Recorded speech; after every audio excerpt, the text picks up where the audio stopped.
I have to say, Hala, that I feel, and I think we all feel, very privileged to have had the chance to hear directly from your Prime Minister, Katrin Jakobsdottir, in a formidable, concise statement of the problem that we face, and from a true world leader. I'd say thank you to her. Please convey our appreciation. Okay, with that, let me invite Rebecca McInroy and the first panel to come down. For the proceedings this morning, there are basically two objectives.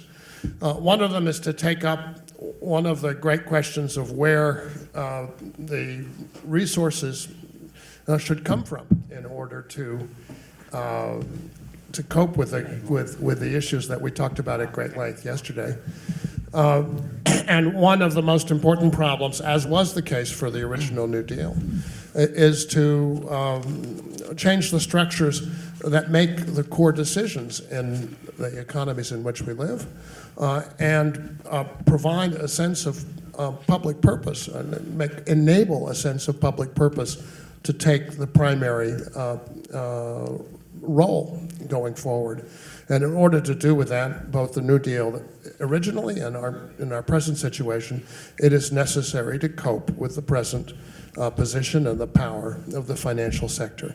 So I thought it would be sensible to devote an entire panel to that, and we've got a very distinguished group, and I'll turn over the floor to my friend and colleague from KUT and one of the great voices of Austin, Rebecca McInroy.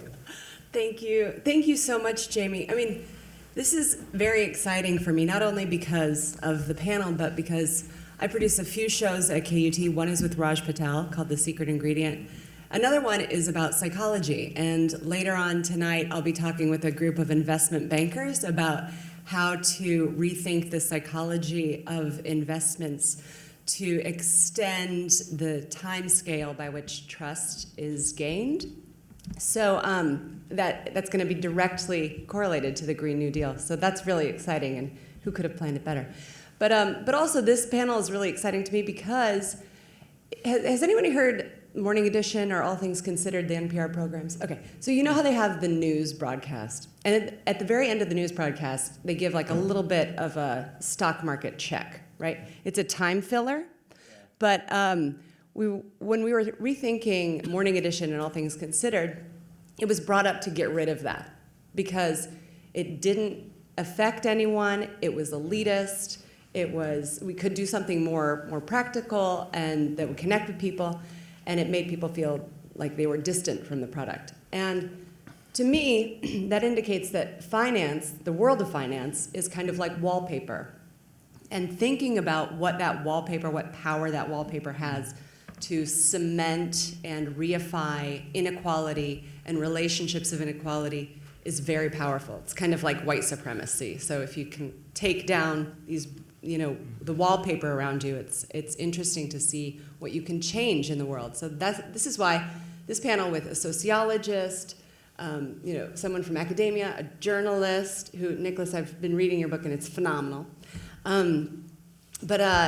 And also, somebody who's working in the political sphere in France is really cool. So I think it's kind of ingenious, and I'm excited to hear what you have to say. And because it was okay for Raj to use I think that owning your time is very important and a revolutionary act, but I'm going to outsource it because Raj did. So to this device.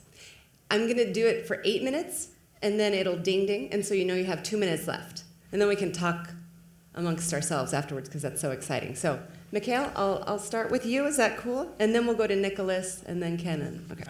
Okay. Good morning, everyone. I'd like to thank Rebecca and the organizer of this event for inviting me. I'm really honored to be here and to share some thought on the role of finance and how public policies and financial stability are indeed very much intertwined. But to begin with, maybe let just me explain how the idea of New Deal resonates to the French and European civil servant I am. I think we can attach to New Deal 3 main features. First, on the historical basis, I believe New Deal was and remains very much an American idea. As I understand it, there is no equivalent in Europe of the comprehensive set of reforms undertaken by FDR's administration in the 1930s. And I mean by that regulation, public investment, public hiring, housing finance, job guarantee, etc. And some might argue that the Marshall Plan was the European New Deal of the late 40s and 1950s. But as you all know, it was mostly designed and funded by the US government. So I guess it doesn't really count, especially if you take into account the democratic process of the real New Deal, original New Deal. Second thought, I think the New Deal entails a very high sense of responsibility for policymakers to deliver the right and prompt answers to the greatest economic and social crisis.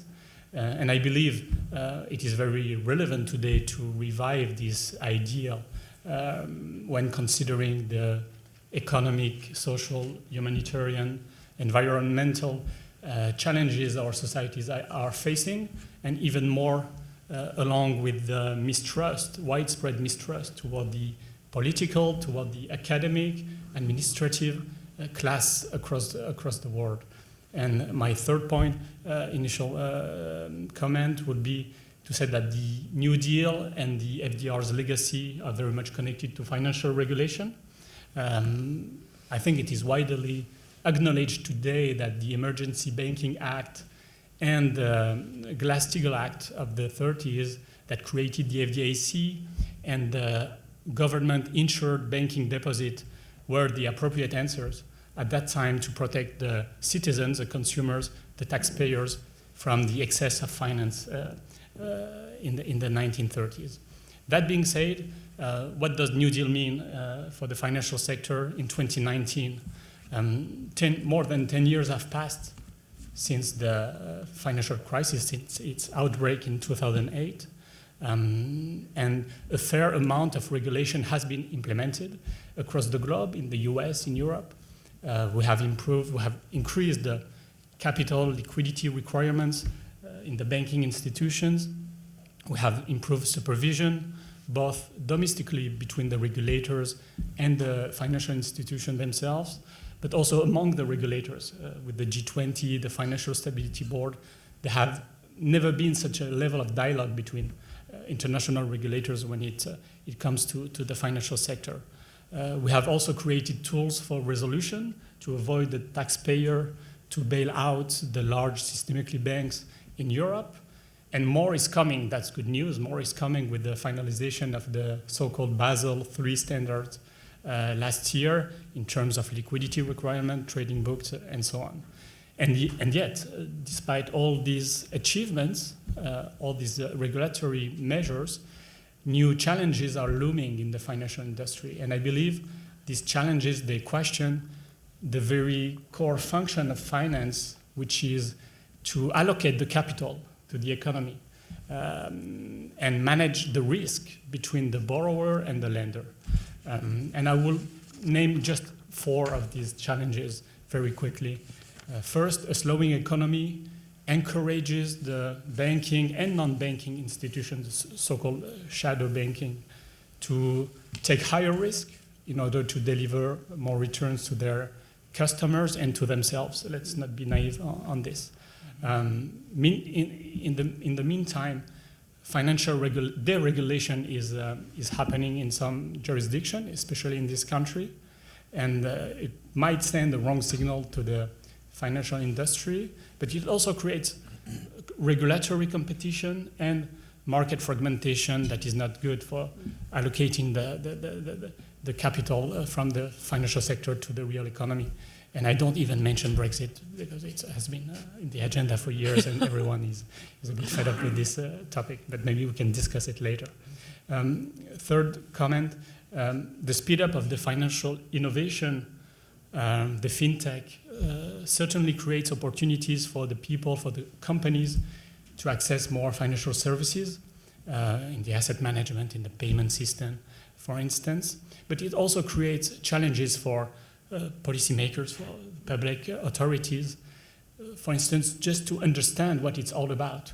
That's a key challenge today, to be sure that this innovation serves the public good and not only the private interest. And I believe the debate around Libra, crypto assets of these days is very much about this. And lastly, the climate crisis is questioning the business model of the banking institution, of the financial institution. And I would take, for example, the insurance industry.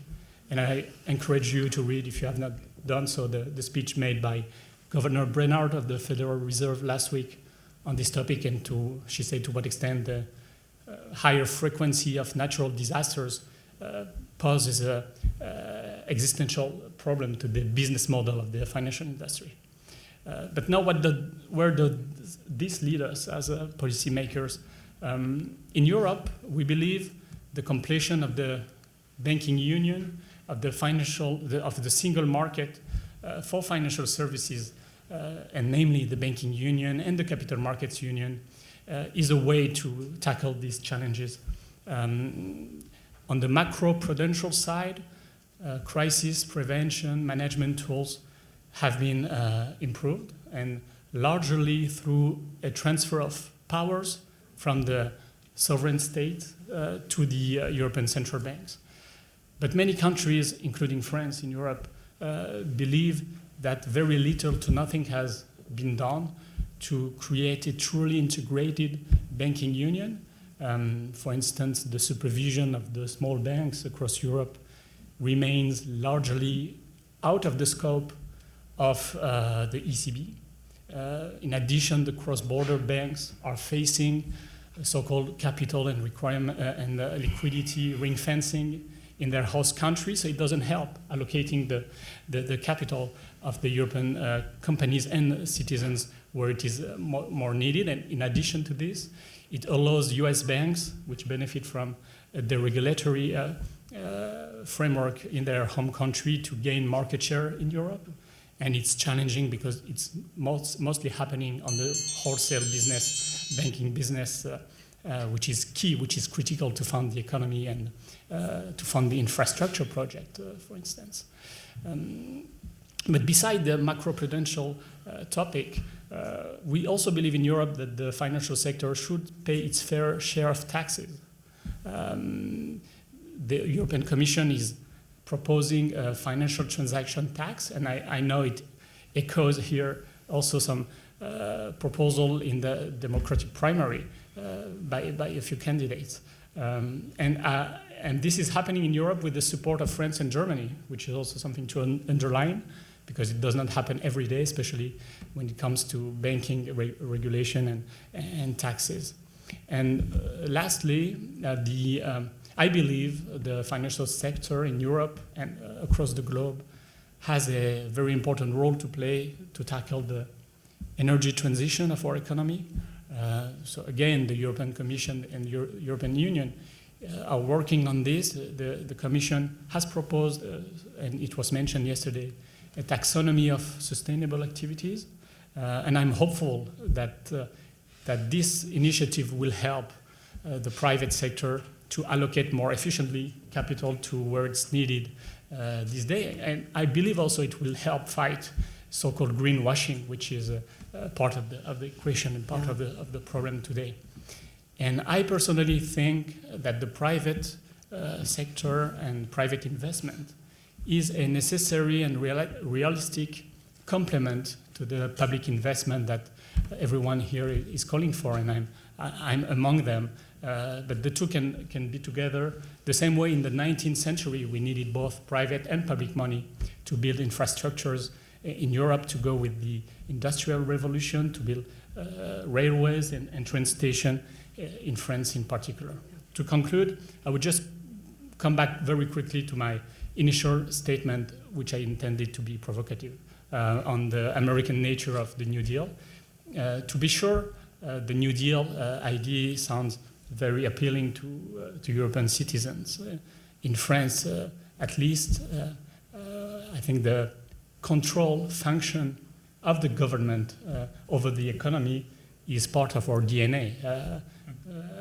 It's our social contract. But I would go a step further by suggesting that the European process since 1957 has been some kind of a continuous New Deal. When you think about the regulatory action by the European Union, European Commission in general, by the public money that was invested also on behalf of the citizen to develop many areas of the European continent, in France, in Italy, in Portugal, and so on. I think we have this at the core of the European process. And probably today, the expectation towards Europe to fulfill its mission has never been higher, and probably more from a citizen perspective than from a consumer one. Yeah. Thank you. So, the thing is, what exactly do you do, like on a daily? Like, I was trying to figure it out when I was reading the bio. So what is your role exactly? Okay, so I should have started with this.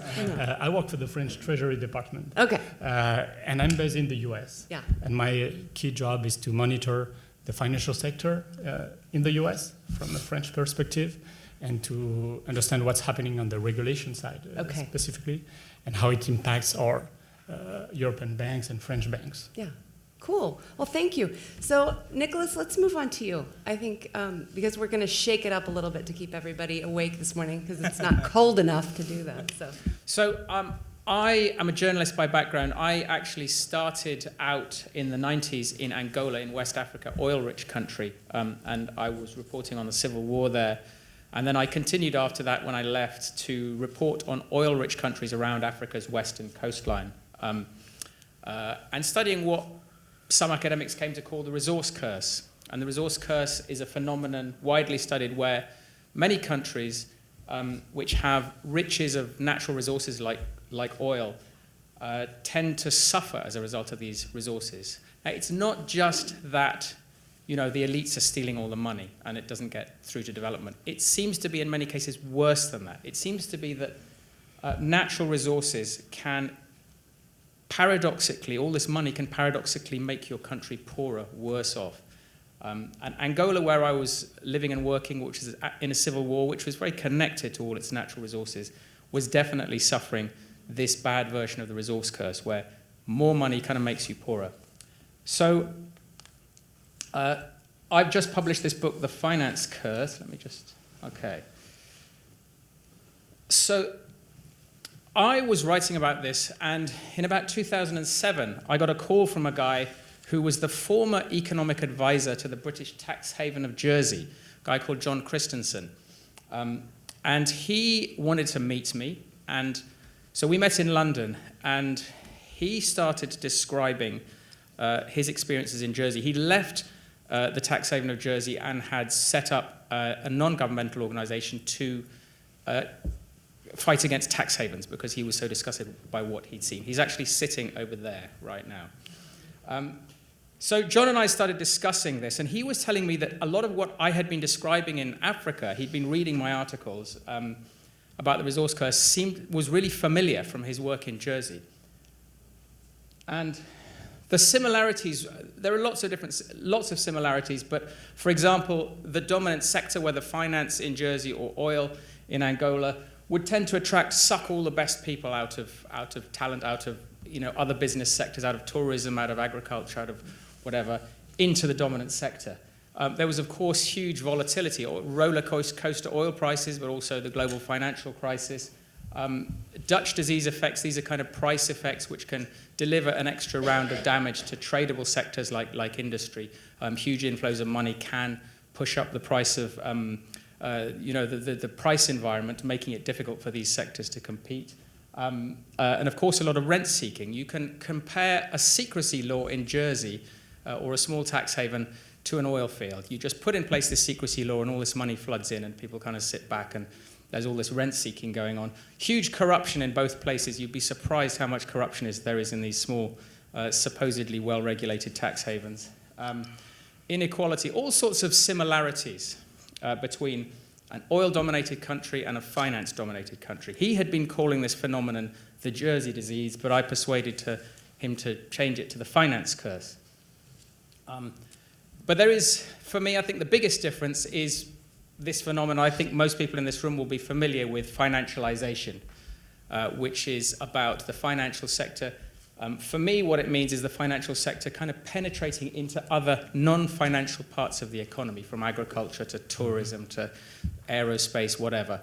Financial tools and techniques and institutions going in there and getting money out. And I like to use, as many people do, contrast sort of wealth creation. Finance can play a role in supporting the creation of wealth, but it can also be involved in wealth extraction by contrast. So I'm just going to give a kind of anecdotal picture of financialization. I'm going to use a British version, which is in the UK edition. It's not actually in the US edition, except in a very small way. So this, I don't know, this is supposed to be a YouTube video, but anyway, I'll tell you what our Prime Minister, Boris Johnson, said. This was when he was actually Mayor of London. So what he said was, you will create jobs in Strathclyde, in Scotland, which, by the way, is an administrative region now abolished. Most effectively, if you invest in Croydon or other parts of London. This is the image that's very popular in Britain, that London is kind of the wealth-creating centre of the global economy, showering tax revenues and jobs and good stuff on the rest of the country.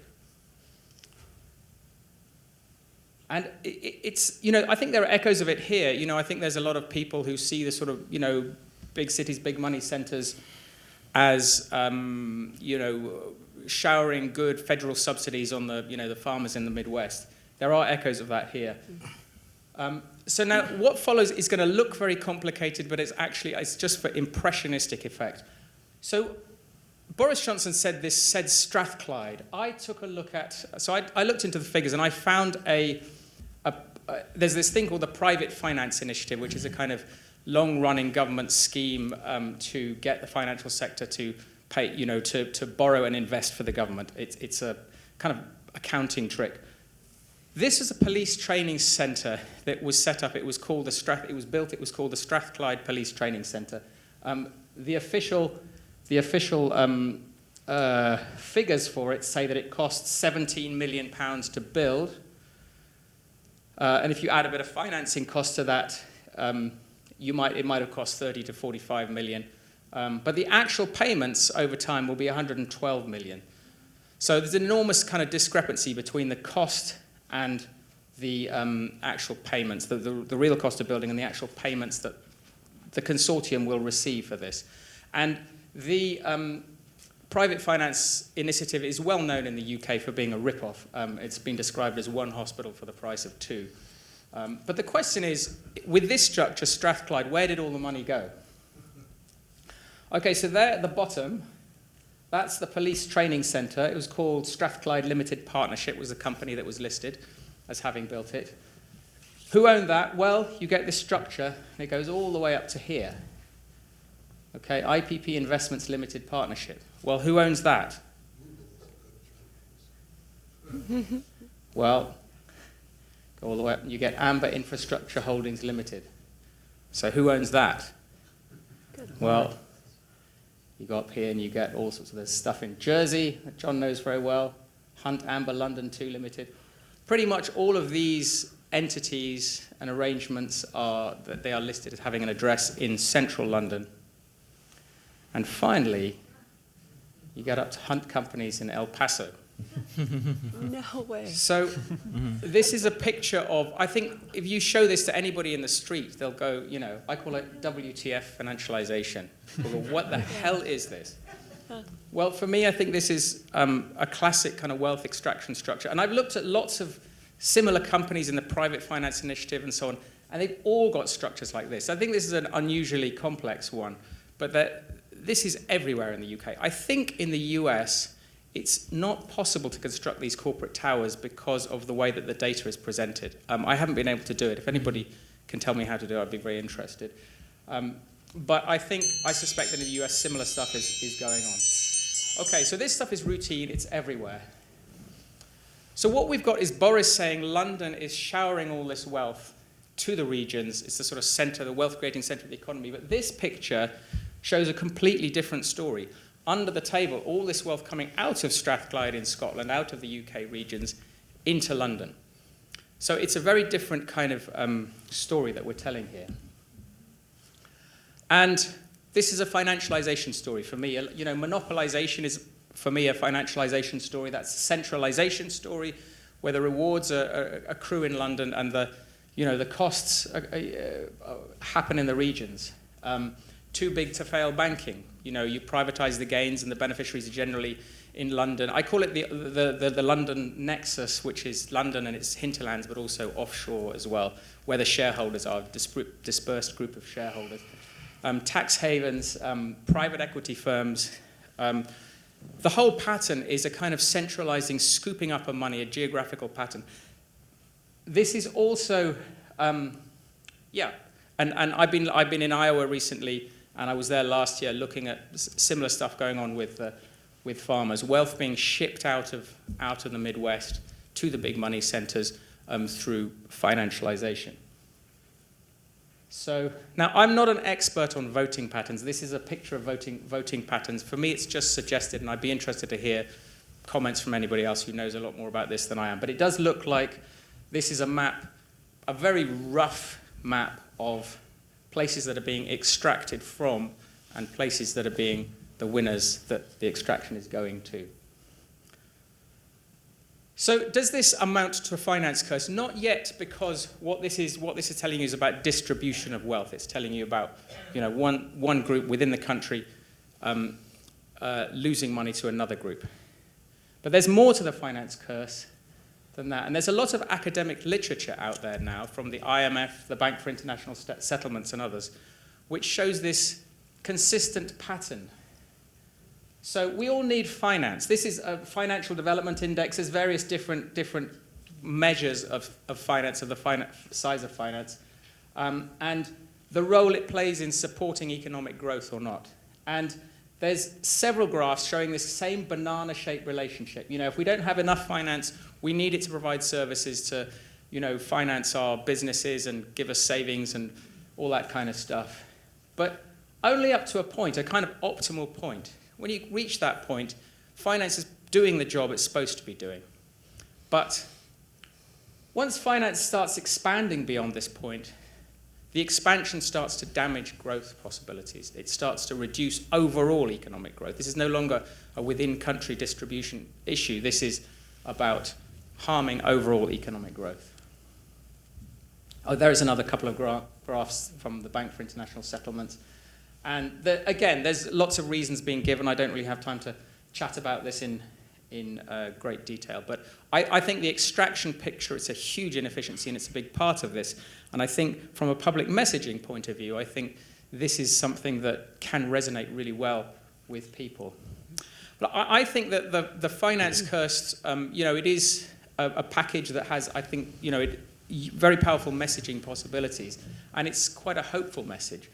I think there are a lot of people in Britain, United States, elsewhere, worry about tackling finance too much, regulating it too much, because they're worried that somehow the money's going to run away, and, you know, if we crack down on all that money's being that pot of money, if we kind of shrink it, it's going to be bad for our economy. And I wrote an article about this in The Guardian. If you want the slide, you can click on that. And it was about tackling tax havens. And this is the finance curse is a very good tool for understanding how we can tackle tax havens, because all this tax haven stuff that we're involved in, we think it brings money into Britain and it's good for us. But if we understand that this stuff, this money coming in, harms us, not just from a democratic and criminal perspective, but also from an economic perspective, this opens up a kind of world of political possibilities for doing something about it. And this, you know, for me, kind of encapsulates the message that I think can help a lot of people understand. We can shrink finance for prosperity. We can, you know, a smaller financial sector can make us more prosperous, and it will deliver all sorts of other benefits. So that's kind of the main message. Thank you very much. And just to bring this home, I'm from Iowa, and this is not only just a thing that's on paper. I can't even recognize the farms that I grew up with and I grew up on, because it's completely been taken over. So the degradation, the environmental degradation that this causes to the land and eliminating biodiversity and what it's done to the soil in Iowa is not a small thing. It's huge. Yeah, and I think there is a very important environmental aspect to this whole theme of extraction, because the extraction is, financial players identifying stakeholders all over the place to be extracted from, and the environment is one. Yeah. It is most profitable to rip stuff out of the soils and to dump stuff, into the waterways, because that's where the money is, and there's immense kind of financial pressure from shareholders to do this. And I think, from a climate change perspective as well, I think finance plays a tremendously important role in blocking things that could help. Yeah, if you don't have to live there, what do you care, Yeah, exactly. Ken, let's turn it over to you. I'm excited. Okay. So I want to preface my talk by saying that this is only for general education and not any sort of financial advice to your investment portfolio. And inconsistent with sort of post-apocalypse thing we had yesterday, we're going to talk about how to kill some zombies today. And so today my talk mostly will focus on, I think, some of the assumptions and beliefs we see not only from the conservative, but also from more progressive media, such as NPR's and New York Times. I think today is the time for us to kill all these zombies. And the first point, or the first lie I want to talk about, actually Nicholas have been emphasizing, is that the harm of finance does not only realize in the form of crisis. I feel a lot of discussions on finance is all about how to stabilize it, but we've never been asking about what exactly are we stabilizing. If finance has been causing a lot of harms, in general, when it's very stabilized, we're actually stabilizing something really bad. So this is how I talk to my students, is that, we shouldn't think about finance as an abusive boyfriend. That's, it's okay when he's not beating us, right? He can be very abusive in some other ways, but we cannot just talk about, yes, it's a good day because no beating's happening. Right, so we shouldn't only focus on the beating side, we should look into other parts. And I think Nicholas made a very good point on everything I have here. The second thing I want to talk about is actually how free the financial market is. And we like to think about financial market as this very free spirit thing. We shouldn't regulate it, and if we regulate it, something bad's going to happen, money's going to run away, and I think we worry a little bit too much about it. And I want to give you a historical comparison between QE and some other governmental intervention we were actually doing in 2012. So if you remember that after the financial crisis, that's, Bernanke has all these ideas about QEs, and there's all these comments about, well, this is crazy. How can you do something like this? You are injecting all this money into the market. You're going to, there's going to be inflation. The market's going to be distorted. And I want to show you a comparison between QE and all the guaranteed debt the U.S. government has been doing routinely every day. So, I don't know if you can read it from the back. Yes, the label is a little bit too small. Yeah. So, yeah, we do have a pointer here. So this is excellent. So this is QE. This is a lot of money.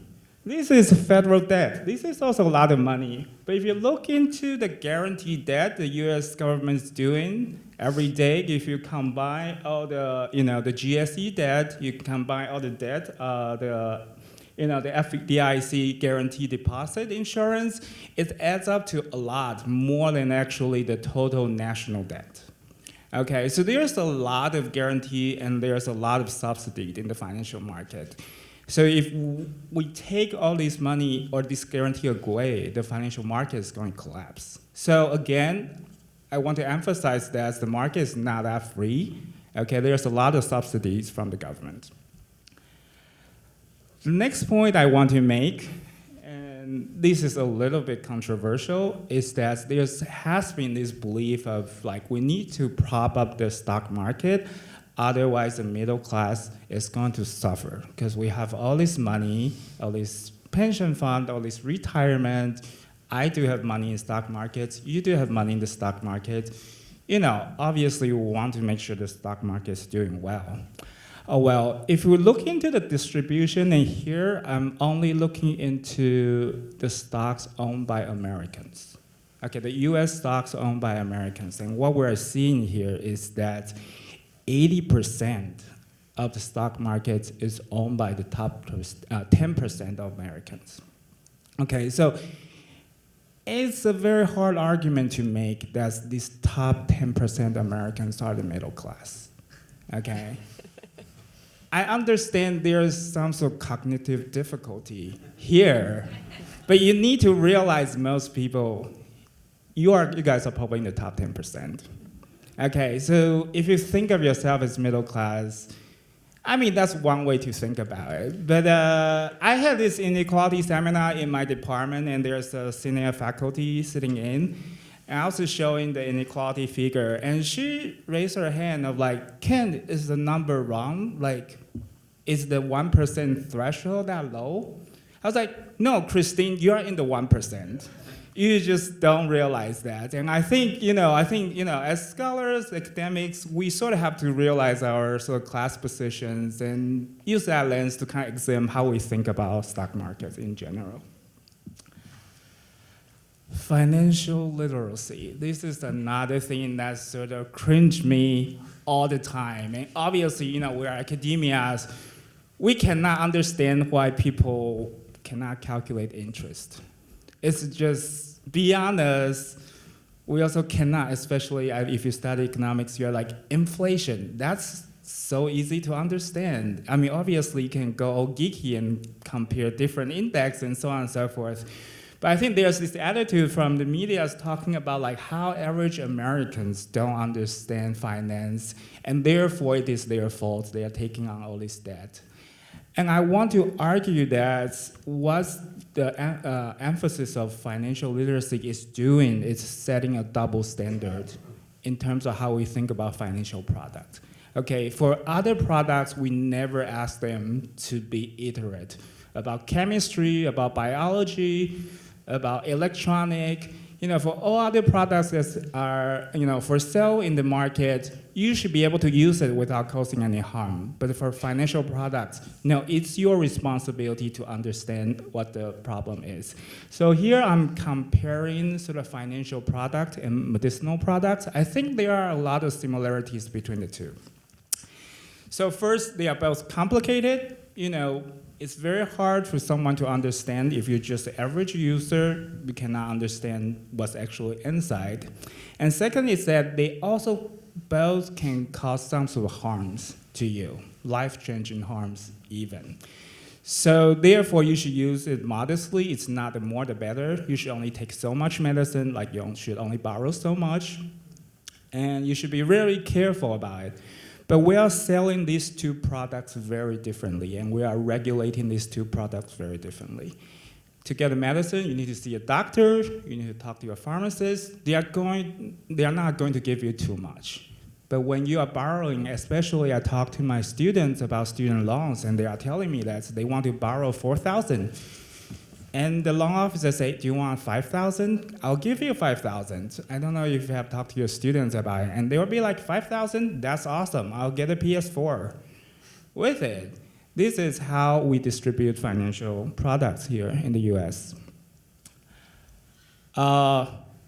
This is actually another point that I don't think is very explicit, but it's sort of, you see that in the policy, is the idea of if we expand the credits, we'll solve a lot of inequality in terms of class and race. And what we're seeing here is that obviously this is not surprising. It's just more expensive for poor people and minority people to borrow.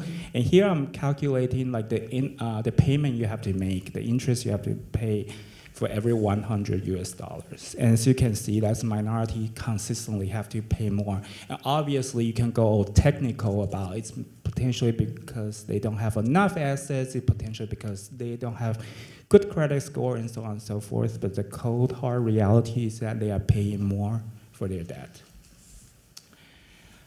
Finally, I think there's definitely this perception of like, there was a crisis. We did a lot, wonderful job, international effort to regulate it, and everything's good now. The job market has never been so good. Unemployment rate is super low. I just want to show a few figures to see what's happening since the Great Recession.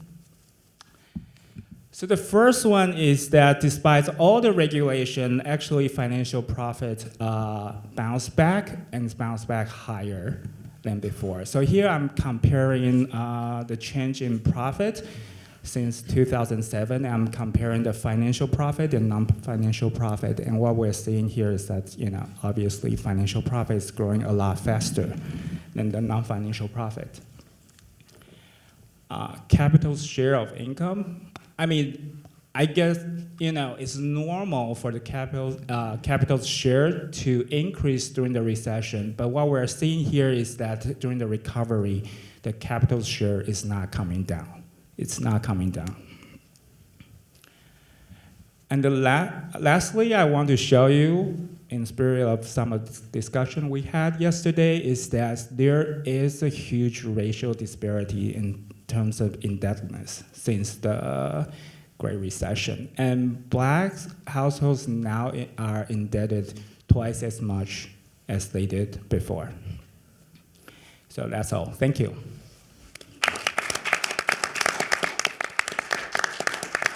So I know we have a ton of questions, so we have one more presentation and then we'll open things up. Veller? Yeah, thanks. Jamie asked me to expand a bit on the slightly imperialistic theme of Iceland this morning and talk about the response to the Icelandic financial crisis of 2008, which differed in some cases from other states. For a political historian like me, it's a bit of a challenge to be put on a panel on finance, but the Icelandic case was definitely a question of the intermeshing of economics and politics, which I know a bit more about. But with its banking system having become 9 times the size of GDP, its collapse was the biggest that any country has ever suffered relative to the size of the economy.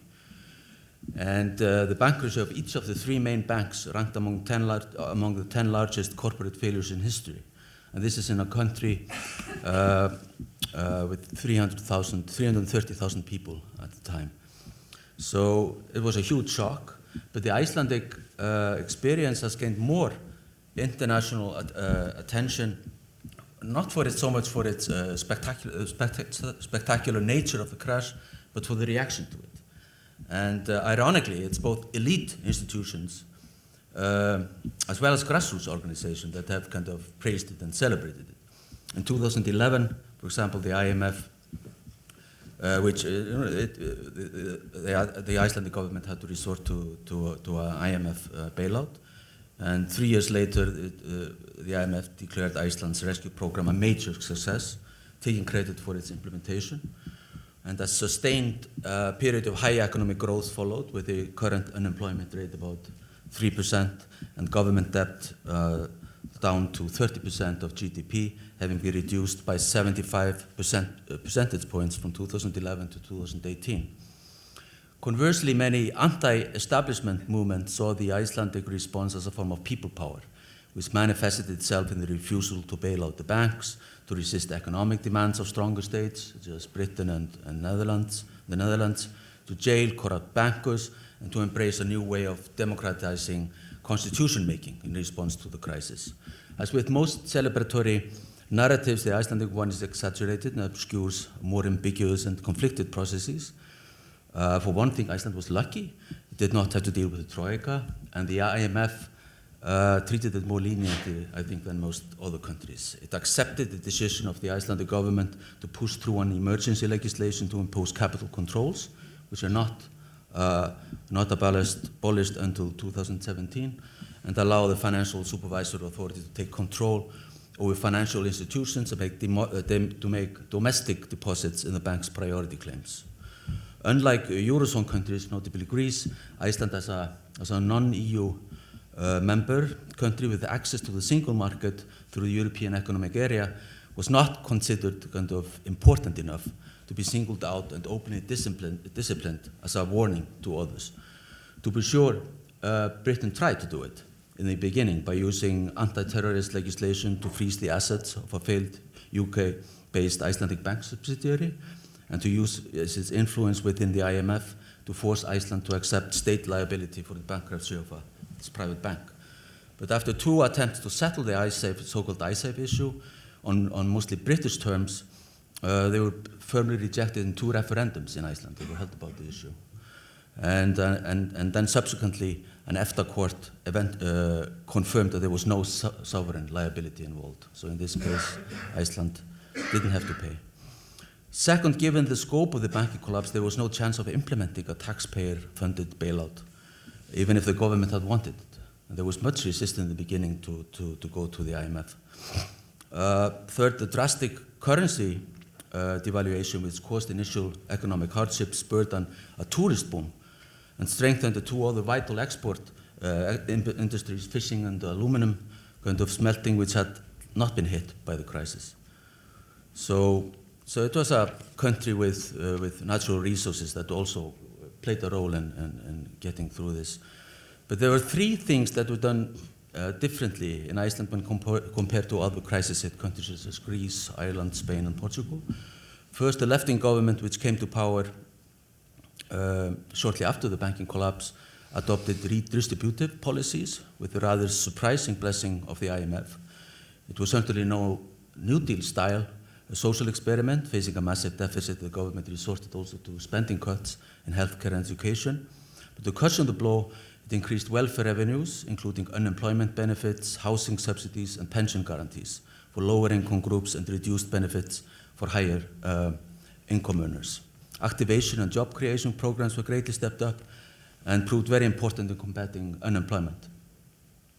Iceland also avoided at the outset, at least, a typical byproduct of economic crisis, with women in care work losing their jobs and returning to unpaid care work. On the whole, Iceland dealt in a more equitable way with the crisis than most other countries. Debt relief is a case in point also.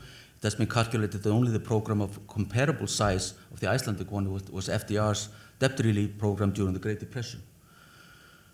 Finally, the government raised tax brackets for higher income groups, doubled the capital gains tax, and enacted a special wealth tax on large assets. The tax burden of the lowest earning 60% of households was reduced.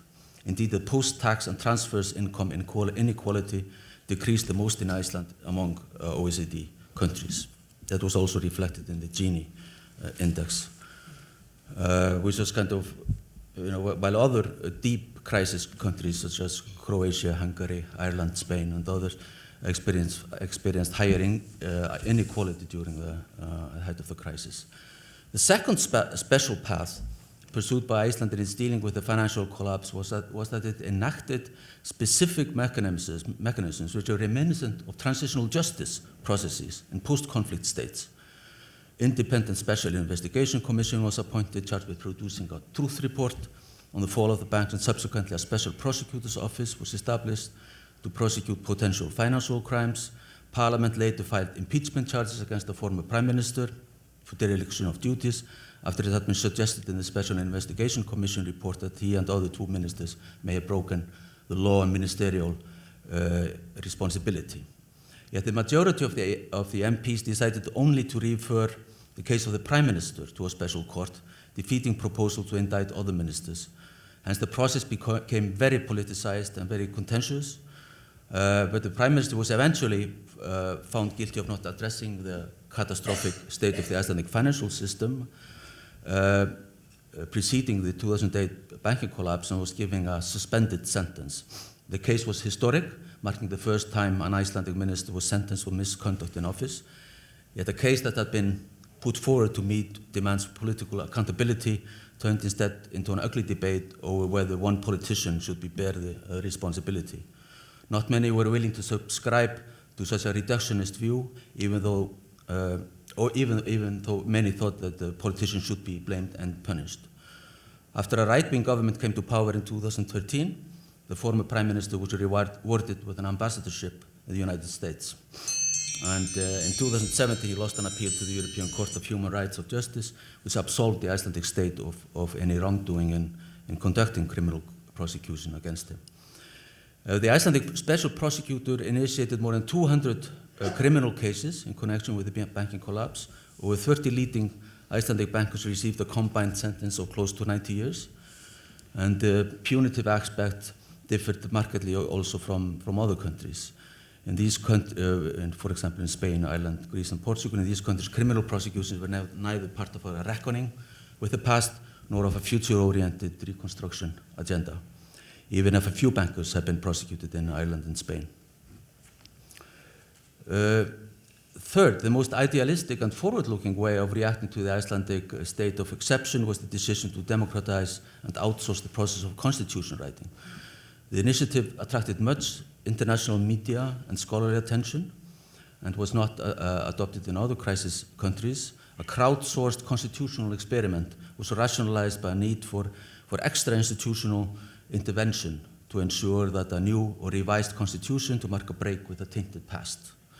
Thus, the demand for the new beginning outweighed any qualms about the direct parliamentary role in constitutional matters, even if it is prescribed in the existing constitution. Yet, due to parliamentary opposition, the constitutional draft produced by a constitutional council was never adopted.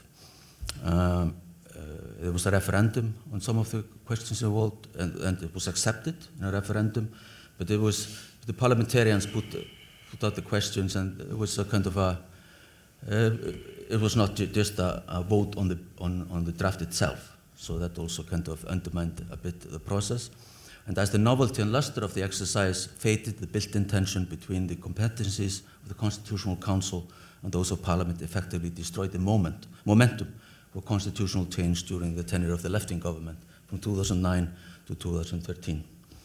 The succeeding right-wing government showed no interest in the issue and stopped the process.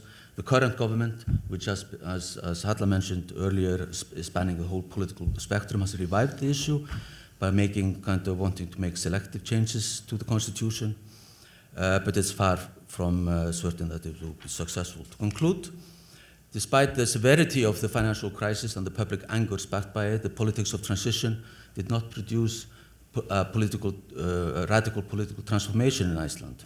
What partly explains it, I think, is that Iceland was able to recover so quickly from the worst economic and social aspects. And it is true that few would have thought 11 years ago that a prime minister that we saw earlier today from the left-green movement, which had nothing to do with the crash, would be in this position. But Icelanders are still trying to make sense of what happened. And fortunately, the economic rescue operation worked, but the political memory of our troubled past lingers on. Great.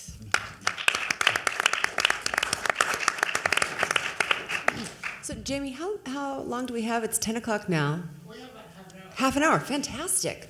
So there's a question here. Wow, lots of questions. It's exciting.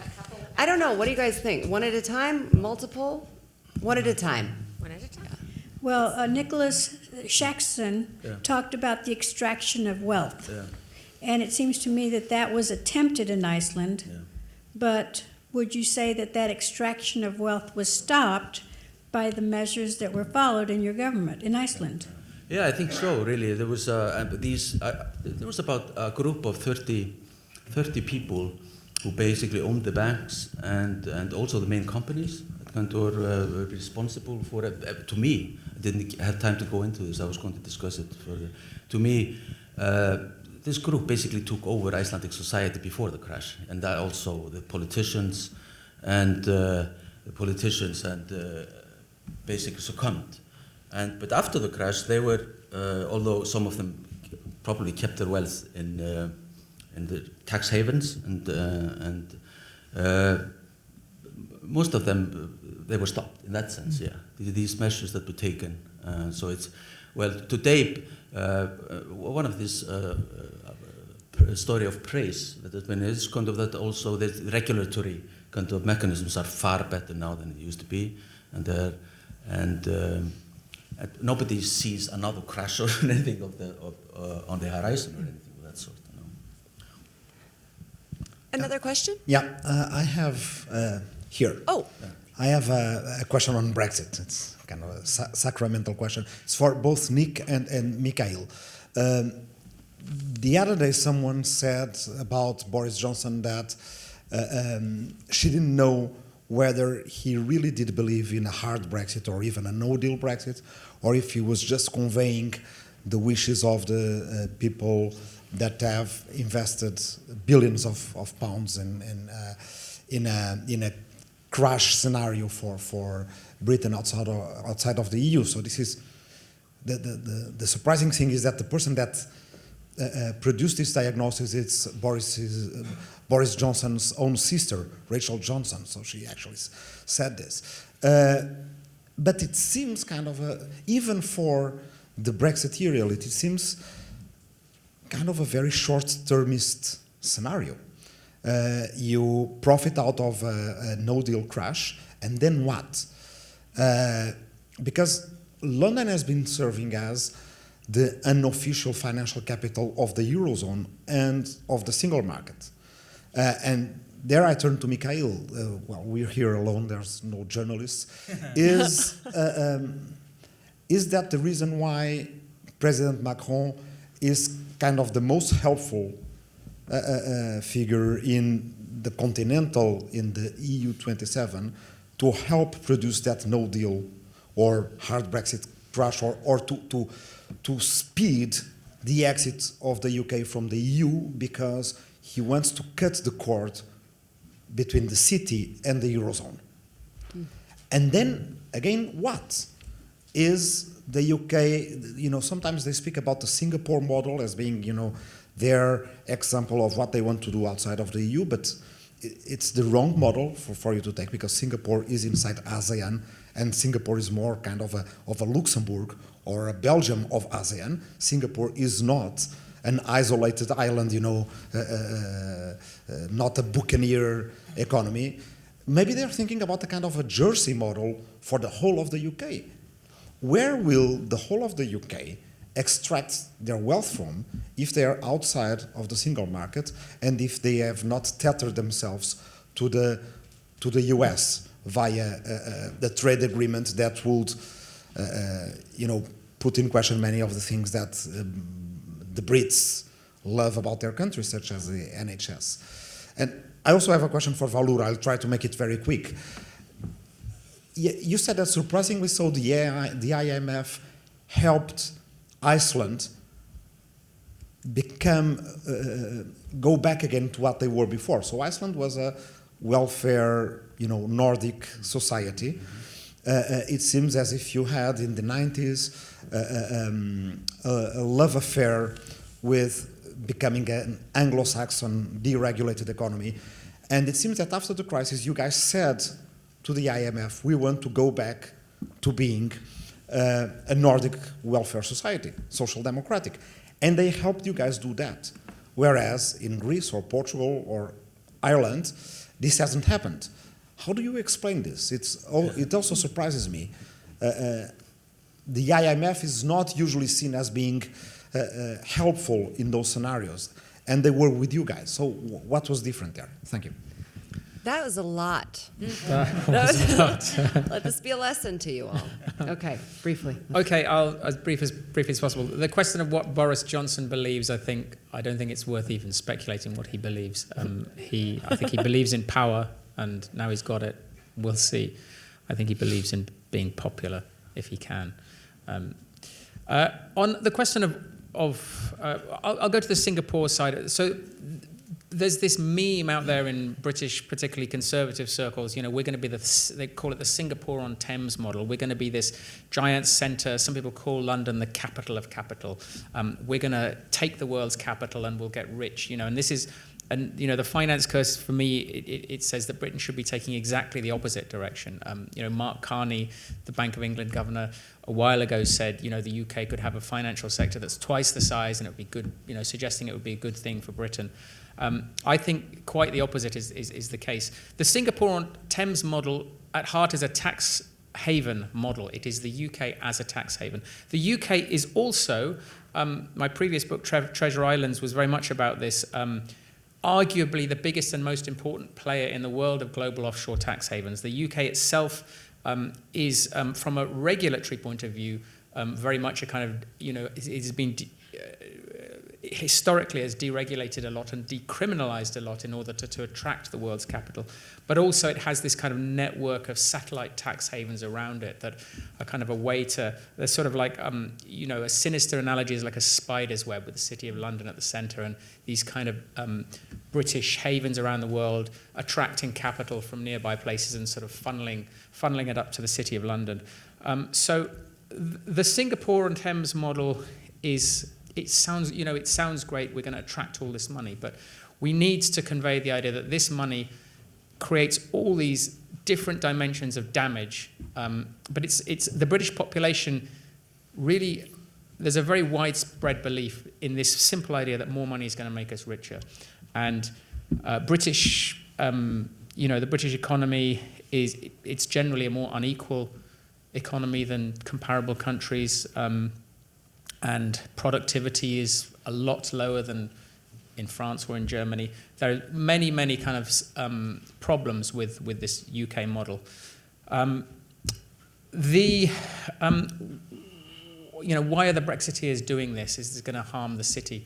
That's a very complicated question. I mean, there's different sections of the city that stand to gain. There's different sections of the city that stand to lose. There's been some speculation in the media that some of the leading Brexiteers have profited personally from putting in place financial strategies ahead of the changes and then profiting from them. I'm not sure how important that is. That's, again, a complicated question. But I do think that it's really a sort of long-term ideological transformation, set of beliefs that is held by people in position of power in the UK that just think we can be this nimble, fleet-footed capital of capital, and as long as we deregulate and cut taxes and make everything nice and happy for all the sort of outside money that will come in, then we can use that and we can be the sort of distributive, we can redistribute that wealth. But the trouble with that is it is a very predatory model. It's predatory very much on other countries, being a tax haven yourself. But that predation also has kind of turned inwards into the British economy as well. So sorry, that's a bit of a complicated answer, but I don't think there's a very coherent set of, there's divergent sets of sort of forces that have been pushing Brexit, but I think that sort of model, that sort of half thought out model is very, very prevalent among the Brexiteers and Conservative Party. Colonialism. Mikhaël? Yeah, to move on Brexit from a French perspective, I don't think the French government is pushing for a hard Brexit. The fact is the referendum took place in June 2016, so almost 4 years ago, and the uncertainty that we have been living through ever since is creating economic damage, political damage also on the idea of how to deliver on a democratic promise that was made to the British voters. So I think that's the first motivation of the government in France when we are asking the British government to take its responsibility to deliver for something that was decided almost 4 years ago. But then, although we believe, and that's the official view on this, on the Brexit, and it's mainly shared among the people and the business, that it's a lose-lose situation. Nobody really wins from the Brexit from a European perspective.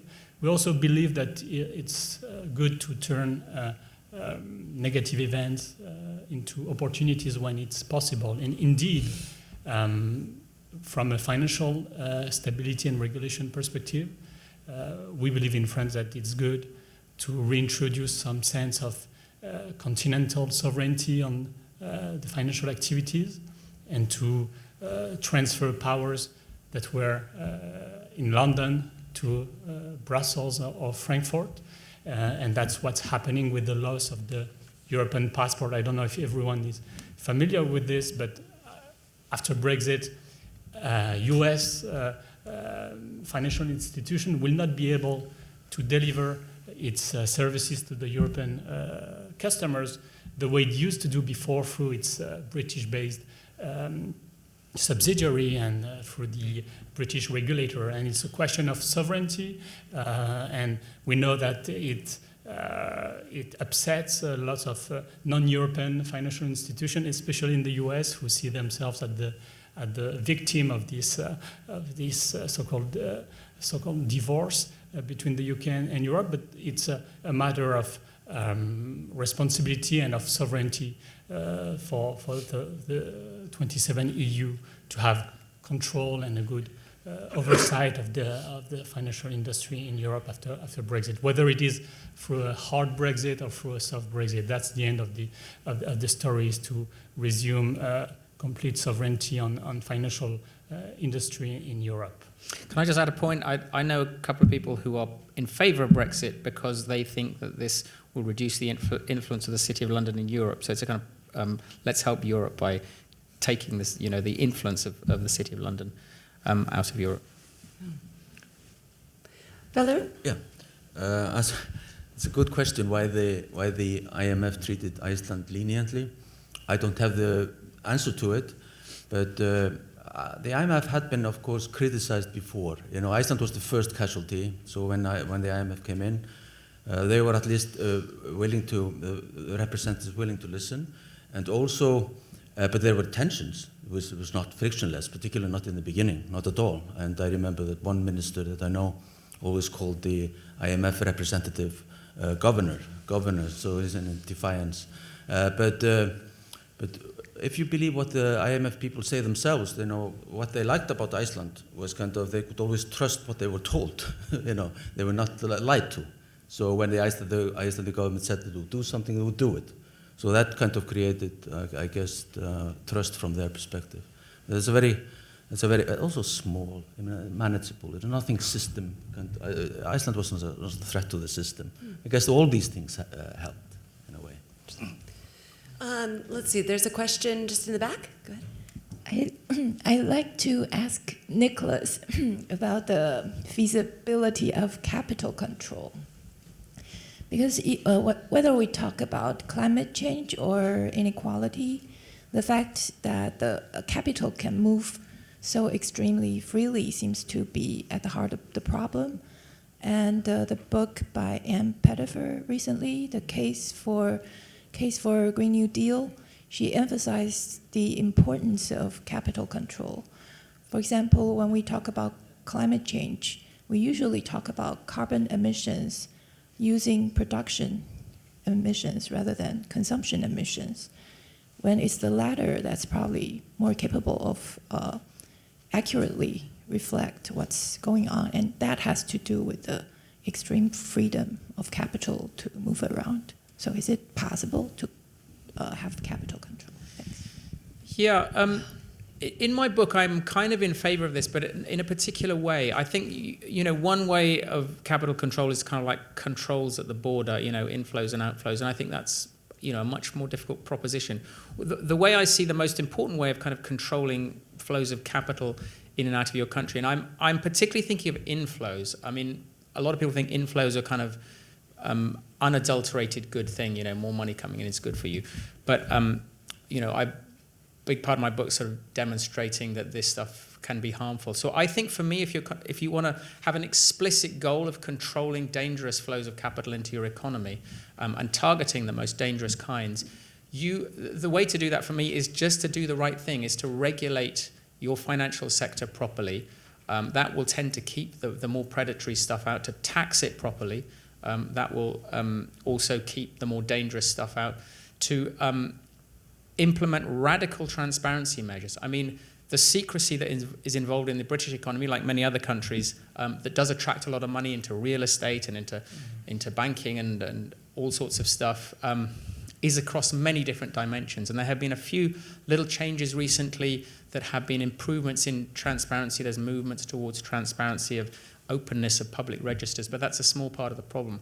I think if you were to have a much more radical crackdown across the whole set of dimensions, from the starting point that these inflows of dirty money and dark money into our economy, into our political system, are really, really dangerous and from a political and democratic and economic perspective can be very harmful. If you start from that perspective, we want to keep it out, in a sense, control the flows of capital in, and then look at the specific policies, radical transparency and taxation. For me, that's a kind of quite a targeted way to do it, and it kind of implies the return of democracy.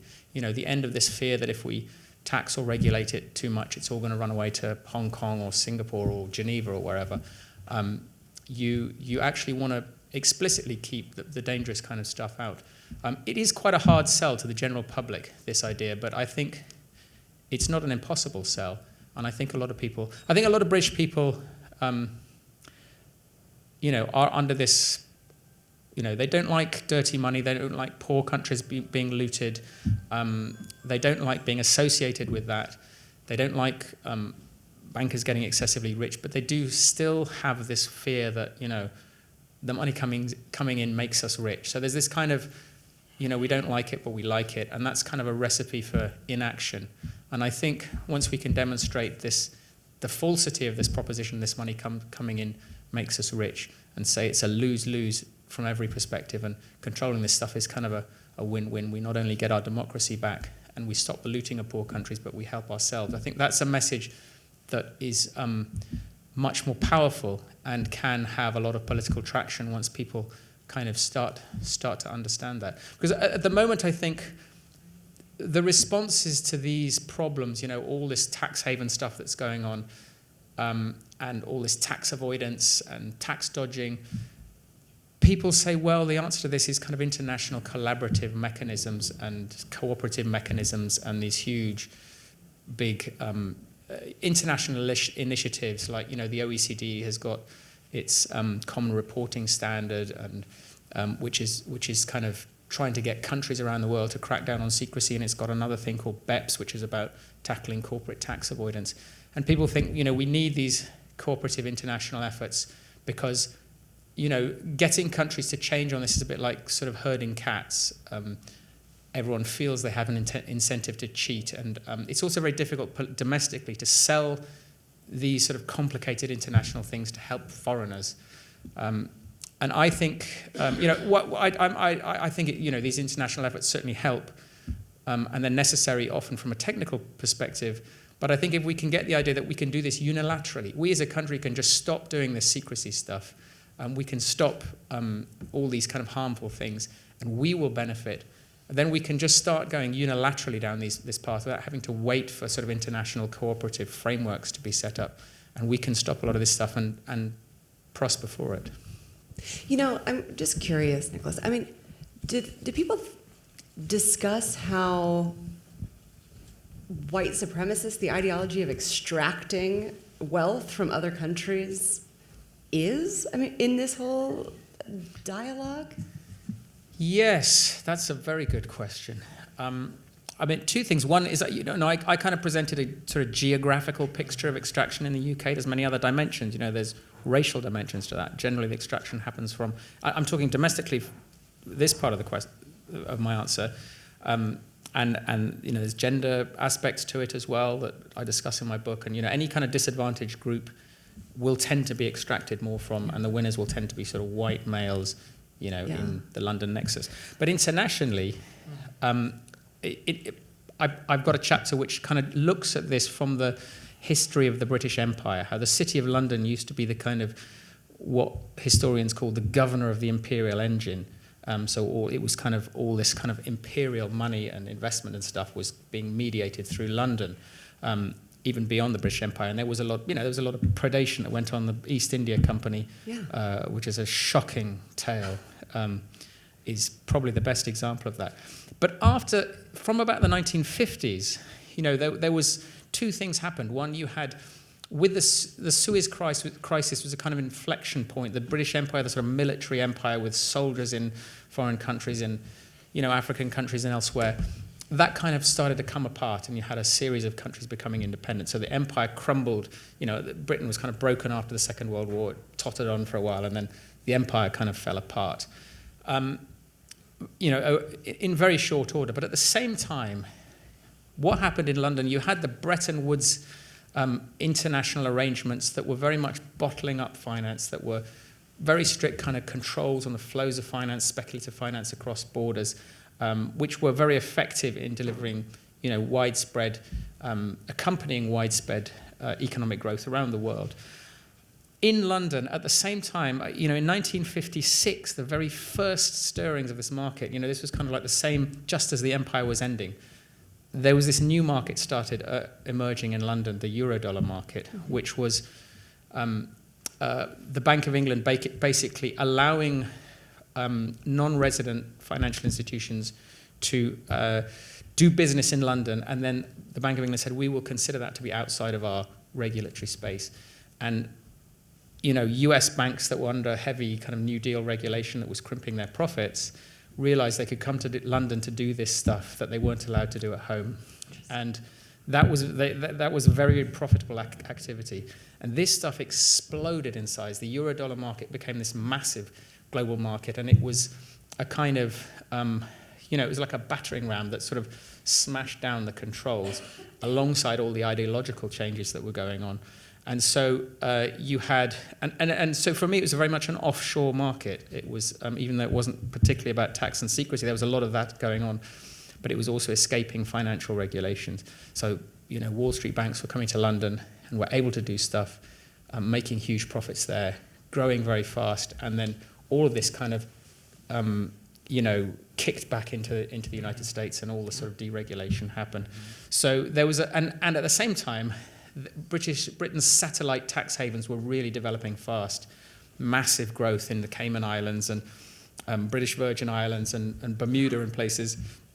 And in Jersey, where John was working, huge amounts of money being made. Again, a sort of British offshore market was emerging there, and there was a massive predation. Huge amounts of drugs money were coming in from Latin America, and it was mixed up with financial activities and criminal activities and fraudsters and mafiosis. And Britain, again, there was this kind of spider web. A lot of money was being made in the city of London.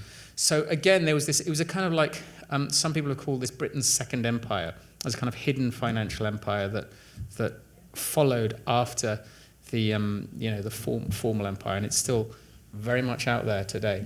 Yeah. Another question? Yeah, I wanted to ask maybe Ken and Nicholas, and welcome any comments on it, about land.